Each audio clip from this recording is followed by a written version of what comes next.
আসসালামু আলাইকুম। ডিশো কুকিং থেকে রমজান উপলক্ষে ইফতারির কিছু আইটেম করে রেখে দিলে আমাদের রমজান মাসে কিছু হলেও কাজে এগোই থাকে, তাই আমিও এখানে কিছু বানিয়ে নিয়েছি। এখানে আমি বানিয়ে নিয়েছি সামোসা, স্প্রিং রোল, চিকেন কাবাব, ফিশ কাবাব। এগুলো আমি বানিয়ে ডিপ ফ্রিজে 2 ঘন্টার জন্য একটু শক্ত হওয়ার জন্য রেখে দিয়েছিলাম। তারপরে বের করে এভাবে করে প্যাকেট করে আমি আবারও রেখে দেব। পুরো রমজান মাস আমার চলে যাবে। এভাবে করে আমি প্যাকেট করে রেখে দিয়েছি, আর এটা অনেক দিন সংরক্ষণ করে রাখা যায়। আমি এখন সামোসাগুলো প্যাকেট করে রেখে দিব। আমাদের ইফতারিতে কম বেশি একটু ভাজা পোড়া খাওয়া হয়েই থাকে, তাই আমি চিন্তা করলাম বাসায় এভাবে করে একটু যদি বানিয়ে নেই তাহলে ভালোই হয়।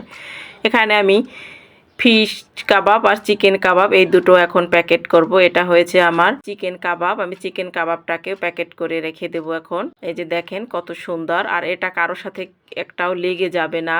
যখন মনে চায় তখন বের করে আমি ভাজি করে নিতে পারবো। আর এটা হয়েছে আমার ফিশ কাবাব। ফিশ কাবাব আমি অল্প বানিয়েছি। আর আমার এই ভিডিওটা আপনাদের কেমন লাগছে অবশ্যই কমেন্ট করে জানাবেন। আমার নতুন নতুন ভিডিও পেতে আমার চ্যানেলটাকে সাবস্ক্রাইব করে পাশে থাকবেন। এই দেখেন আমার সামোসাটা হয়ে গেছে।